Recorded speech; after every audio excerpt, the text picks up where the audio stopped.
Welcome to this explainer. Okay, today we're diving into a really fascinating data-driven look at one of Taiwan's most notoriously intense environments for kiteboarding. We're going to break down the 2024 meteorological data straight from the local Haitian Shan, or CN Sky, automated weather station, and then we're cross-referencing that with real-world rider logs. Our goal? We want to map out the exact conditions at spots like Fish Scale Ladder and Happy Beach, and figure out the absolute ultimate kite setup for staying safe and having fun in this super demanding environment. All right, let's dive into this, because this is honestly the ultimate local mystery. Kiteboarding gear is a huge investment, right? And when you're staring down the barrel of Hsinchu's legendary northeast monsoon, picking the wrong equipment isn't just a bummer, it's genuinely dangerous. So, the big question is, if you could only buy one kite for Hsinchu, which size gives you that perfect sweet spot of maximum safety and pure fun? Here is our roadmap for this explainer. We'll check out the 2024 Hsinchu wind trends, look at a visual kiteboarding calendar, reveal the definitive one kite quiver, dive into real rider logs, and finish up with some absolutely crucial safety and skill tips. Let's get right into it with Section 1, 2024 Hsinchu wind trends. Now, what's really interesting about this slide is the actual distribution of the wind. Looking at the data from 2024, you can clearly see this massive block of time where the wind just sits right in that totally manageable 10 to 20 knot pocket. Looks pretty chill, right? But take a close look at the right side of the chart. See that dangerous long tail extending all the way out past 35 knots? That represents extreme high wind gusts. So this isn't your average steady breeze. It's a highly volatile, really punchy environment. To really put that long tail into perspective, just think about this number for a second. 37 knots. That is a massive, violent gust of wind. And it's not just some theoretical data point. According to a local kiteboarder's actual diary entry from November 11th, the average wind was hovering around a nice, comfortable 20 knots. And then, bam, they were suddenly slammed by extreme gusts peaking at 37 knots. That unpredictable spike perfectly proves just how wild the Hsinchu wind really is. Because of that intense variability, timing your sessions is literally everything. Moving into Section 2, our visual kiteboarding calendar. And this brilliantly illustrates the seasonal divide at spots like Fish Scale Ladder and Happy Beach. In the summer months, July and August, the wind is noticeably lighter, usually sitting right around 15 to 20 knots. But as soon as we move into the fall and winter, from September through December, the northeast monsoon wakes up. This is the peak season. It delivers highly consistent, powerful winds averaging well over 20 knots with those crazy gusts we just mentioned. You're basically walking into two completely different playgrounds depending on the month. So that leads us right to Section 3, the one kite quiver.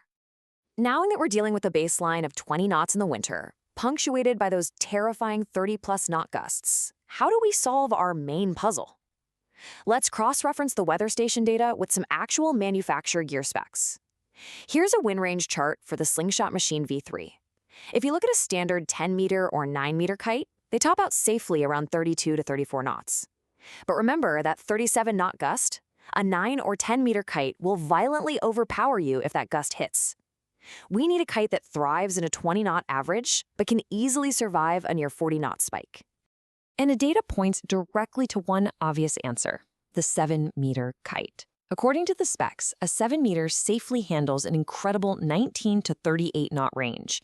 And you know what? When we dig into the local riders' logs, time and time again across the entire fall and winter, the 7-meter is documented as the absolute perfect match.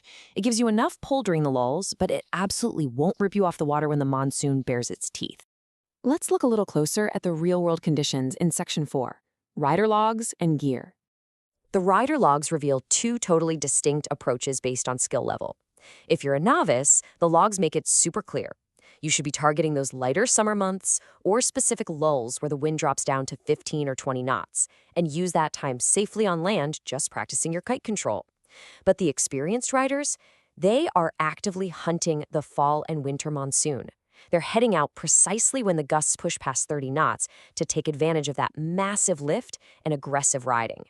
But challenging that winter monsoon means your gear has to evolve big time. The personal logs from November and December highlight a brutal drop in temperature. You aren't just fighting the wind, you're fighting the cold.